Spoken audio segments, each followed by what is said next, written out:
Hello guys, welcome back to another Elden Ring build video, and today we're going over my Spellblade Assassin build, which can function perfectly well as a pure caster build, but where it really excels is in the ability to break stances on any enemy, including bosses, pretty much on demand, setting you up for massive critical damage or allowing you to punish the enemy's down state by free casting high commitment spells. First we'll go over the equipment needed, such as the weapons and talismans, before going over your spell options and gameplay strategies for specific scenarios. So we'll start with the most important thing, which is your weapon. Now you can actually use any weapon you want in your main hand as long as it can have a custom Ash of War, but what I highly recommend is that it's a weapon with a high critical state, such as the Misericord. Now what you might find whilst playing this build is that you don't enjoy moving into melee range to grapple downstate enemies with a critical attack, and you prefer to just stay at a distance and be a pure caster, in which case you probably don't want to use this weapon. You'll want something with a bit more range. In either case, you'll want to have the Ash of War Glint Blade Phalanx. Now when I first tested this skill, I thought it was trash because I was looking at it from a damage perspective, until I detonated it a second time and got an instant stance break. So I tried it again and again in different situations on different enemy types and bosses, and it consistently broke enemy stances within 2 to 4 detonations depending on the boss. This is without factoring in all of your spells or weapon attacks, just a passive proximity trigger from a bunch of glint blades that you can instantly summon with the click of a button. And the crazy thing about that is the amount of freedom and protection it gives you to play however you want. You know, you have these glint blades out and they've stance broken an enemy in the shadows that you didn't even see. You can be spamming spells from range and then suddenly an enemy rushes you and your glint blades pop off and the enemy is instantly stance broken. They can deal with flying enemies, being rushed by groups of enemies, creating stagger pressure combos on a single target when combining them with certain spells, and the best part, as mentioned, is maximizing your critical damage by stacking damage modifiers such as Frostbite with critical damage increase, inflicting Frostbite, getting the instant stance break, and then using the critical finisher. And just as a side note for anyone wondering why I bother with the Ash of War for glint blades when there are glint blade spells, and the answer is, at least from my testing, the spell form of glint blades don't do anywhere near the amount of stance break as this Ash of War does. So anyway, on the weapon itself, you're going to want to scale it with intelligence via magic affinity, and to do that you'll need to obtain a glintstone wet blade. Next is going to be your staff, which there are generally 2 choices, with the third staff for very specific situations. So your best in slot is going to be the Carrion Regal Scepter, which you'll get from the Remembrance of the Full Moon Queen Renala. It boasts massive sorcery scaling as well as boosting full moon sorcery, which is just a bonus, but it's mostly about that sorcery scaling with no downsides like a lot of the other staffs that have a trade-off by offering you boosts to certain sorceries at the cost of significant FP sacrifices. The second option is what you'd pick if you want to prioritize gravity spells, some of which did get buffed in the recent patch. That staff is the Meteorite staff. It has a decent sorcery scaling, but ultimately at endgame I just feel you're going to get more value out of the spells that I'll be showcasing later, which don't really come from gravity. And so yeah, I just think you'll get overall more value from the higher sorcery scaling on the Carrion Regal Scepter. But anyway, the final recommended staff, well, I say recommended, I don't really recommend the playstyle associated with it, but that's the Lysut's Glintstone staff, which enhances the power of all sorceries, but all in all is going to cost 50% additional FP, which is not in any way a sustainable viable option as a main staff outside of very specific situations, such as using your Physick mix flask that enables 10 seconds of infinite FP to create boss one-shot techniques with the Azure Comet spell. But you probably already know about that cheesy spell. I will cover it a bit later for those that don't, but just keep in mind I don't recommend that playstyle. It's stupid cheese that trivializes the game, and I personally would only use it when running an alternate character to get through content as fast as possible. Do not use that on your first playthrough, but yeah, TLDR, go for the Carrion Regal Scepter as your main staff. I also always carry a second weapon with me that has Bloodhound Step on it just for the mobility utility if I ever need it, but once you get used to weapon switching can really be valuable. From here we move on to talismans, and these get switched around depending on what I'm doing, and you might stick with a particular talisman if you don't want to play exactly like I do. For example, against most bosses, because I like to use the stance break critical method, I'm going to want the dagger talisman that enhances critical hits. If you decide you prefer to stay at a distance and spam spells or get off high commitment spells when the enemy is in a down state, then swap this out for something that synergizes with that, such as either the Godfrey icon, which enhances charge spells and skills. Keep in mind that this is very particular in what it works with. Just because you can hold down a certain spell to enhance it doesn't mean that it's considered a charged spell. And a safe bet to know whether a spell does count as a charged spell is by pressing square to open the spell description, and it will specifically state that the spell can be charged to enhance its potency. For example, what I would recommend as a downstate punish is either a charged Cannon of Heimer or a charged Stars of Ruin, Both of these spells are as good as each other, they're just more dependent on the enemy type or situation, but we'll get more into that in the spell section of the video. For the next talisman, you'll want a Radagon icon. This shortens spellcasting time, pretty self-explanatory. This is obviously going to be useful when spamming your main cast sorceries such as Glintstone, Pebble or Shards, which will always be your main filler spell on any sorcerer, especially if, like me, I don't stack high dex for casting speed. I tend to go all in on my main stat of intelligence, and then I just start to fill stats into other places for other forms of utility. That said, I do play the critical playstyle, and with the constant stance breaks, casting speed isn't as essential to me as it is on a pure caster. But when it comes to talismans, given the options we have, a talisman that shortens spellcasting time is a no-brainer. So the next talisman is the Graven Mass Talisman. Greatly raises potency of sorceries, again self-explanatory, and finally probably the hardest talisman in the game to get, not due to the difficulty in obtaining it, just the likelihood that you'll miss it or lock yourself out of obtaining it, and that is the Magic Scorpion Talisman. This raises magic attack whilst lowering damage negation, so increases the damage we'll take from all sources.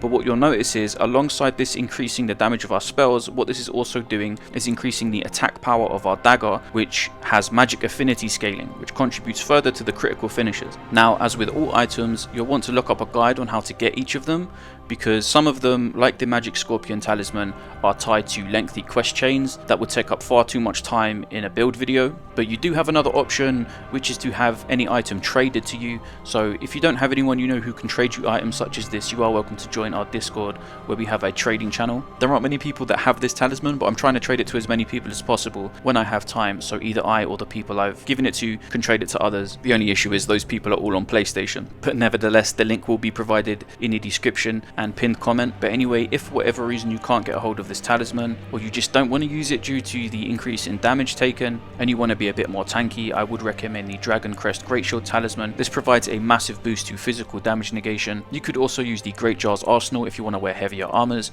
and you could also go for more FP with talismans like Cerulean Amber Medallion +2. There's also the Moon of Noxtella if you want to carry loads of spells. Or you could actually just take the Dagger Talisman whilst using the Godfrey Talisman, combining the best of both playstyle in terms of being a pure caster whilst utilizing critical finishes. So now let's talk about the spells. So first, as your main spell, you're going to be using Glintstone Pebble. All of these spells here along this line are basically the same spell, just different variations of cost efficiency to damage. And after the patch, I pretty much exclusively use Glintstone Comet Shard in place of Pebble. It's a higher cost, but obviously a higher damage and the right balance for me in terms of time to kill and FP efficiency. If I was going to be farming or exploring an area where I know the enemies are going to be a lot weaker, I'd probably switch back to Pebble for the FP efficiency. So next, my favorite spell and the main high offensive spell is the Adula's Moonblade. This spell is super strong because it not only has the initial wide sweeping arc superior to something like the Carrion Greatsword spell, but it also sends out a projectile, so it will hit twice at close range or can hit once from an extended range, and on top of all of that it applies Frostbite, which reduces the enemy's damage negation, so they'll be taking even more damage from you. Also, even outside of boss fights, just running through maps, if you get rushed by a group of lesser enemies, one sweep of this will clear them all out in one go, so it's just one of the best general spells in the game on top of being one of the best major spells against bosses. Next we have Cannon of Heimer. This is great at clearing out groups of clustered enemies from a distance. It has quite a big splash damage radius, but it's also really good for stance break when punishing, or it's just a really flashy finisher in general. Another good spell to go for boss fights would be Stars of Ruin, as it allows you a bit of covering fire whilst reapplying your Phalanx Glint Blades. Next is Loretta's Great Bow. Now, this along with Loretta's Mastery are really good when you combine them with the right things. For example, the Godfrey Talisman we mentioned earlier, and the Terra Magica spell that places a sigil on the ground that increases your magic damage when you're standing inside of it. You can get some crazy openers, or just do some nutty damage from a very far distance. I'll play an example on screen.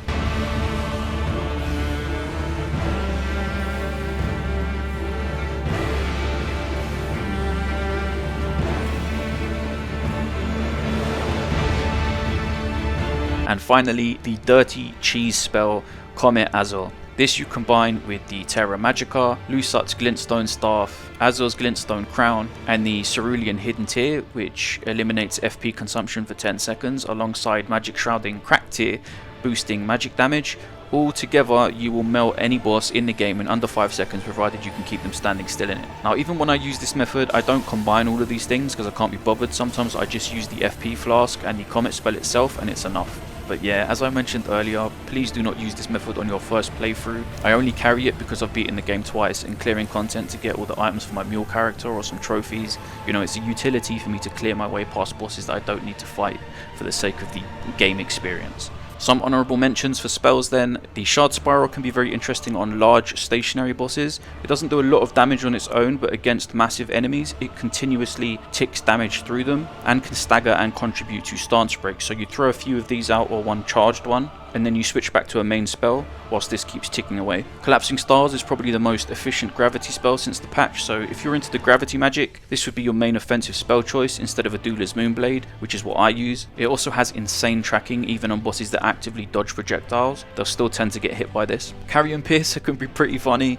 It does decent stance break on anything, but against human enemies it can completely knock them over, and you can create some cool setups with it. So for the Physick mixes, as mentioned, the absolute best mix on any sorcerer is going to be the Magic Shrouding Cracked tier and the Cerulean Hidden tier. If you wanted to drop one of these for defensive utility, you would be dropping the Magic Shrouding Cracked tier. Your defensive option here is going to be the Opaline Bubble tier, which will almost completely negate the first attack that hits you. But what I recommend for people that carry lots of unspent runes like me is the Twiggy Cracked tier, so when you die you don't drop your runes, which by the way also works even after you've dropped them. So let's say you're not using this and then you die, you drop your runes and you're really far away from them and you're scared of not making it back to them without dying again. Just equip this tier at the Grace, drink your flask and sprint to your runes. If you die, you won't get your runes back, but you won't lose them. They'll still be where they were. And as you can see, my character has 7 million runes, so I pretty much always have this tier on because I really don't want to lose them. For armor then, the only thing that really matters is the headpiece. Fashion is usually the way to go in this game, but when it comes to casters you can really be hampered by what you choose. For example, fashionably my favourite choice is the Glintstone crowns, but they do increase the FP you use when casting spells. Azur's Glintstone is what you would switch to when doing the one-shot Azur Comet, but my overall recommended helm for most situations is the Perceptor's Big Hat. This gives you a nice increase to your FP whilst only sacrificing stamina, which is the best thing to sacrifice if you have to choose between FP, HP and stamina. If your intelligence stat is under 80, you'll most likely be using the Twin Sage Glintstone Crown, which massively increases your intelligence by something like 6 points, which is mad, but to the detriment of HP and stamina, which isn't so bad. This helmet is probably the best in slot when leveling, but once you hit 80 intelligence, which is the major soft cap, you'll see much more value in other things, such as the FP increase with the Perceptor's Hat. The rest is all fashion, but I use the Knights Cavalry set, not only because it looks great with the Perceptor's Hat, but it also is quite heavy and so it offers a fair amount of physical damage negation. Finally, for the stats, I'm 150, but I will break down stat priority and the stopping points at lower levels. So for Vigor, in PvE I go no higher than 50. Even in New Game Plus, the soft cap of 60 is overkill unless I was strictly PvP, then I would go to 60, because that's what everybody else is going to be using and you'll be at a massive disadvantage if you don't. So PvE 50, PvP 60. For Mind, initially I stop at 25. This is enough when using spells like Glintstone Pebble in the early game, but we will eventually bump that up to around 29 or higher once you reach the higher levels like 150, which is where I cap my character for co-op and casual PvP. For Endurance, this is entirely up to you. I take 20 points, which is enough for me to wear that armor that's a little bit heavier whilst equipping multiple weapons for flexibility and maintaining our medium weight, as well as stamina of course being a factor in spamming your major spells. For me, I have strength at 12. That's the minimum I need to two-hand certain weapons that I might want to use in this build. For Dex, this is the complicated one. This is entirely up to you. Dex does increase your casting speed, but with my playstyle that isn't essential. For me, 22 is enough. It's also enough to equip certain weapons that I might want to use over the dagger. But what's more important for me is that I reach that major soft cap of 80 for the intelligence. So you might want to lower other stats. You might even want to lower your intelligence for more Dex if you're a pure caster and really want to bump up that casting speed. But this is the setup that works best for me. And that's pretty much the build. Once again, if you're looking to trade or co-op with people, you're welcome to join our Discord, links provided in the description and pinned comment. If you like this video, please give the video a thumbs up as that really helps me out, and if you're not already subscribed, please consider doing so for more Elden Ring content coming soon. Okay guys, until next time, take care.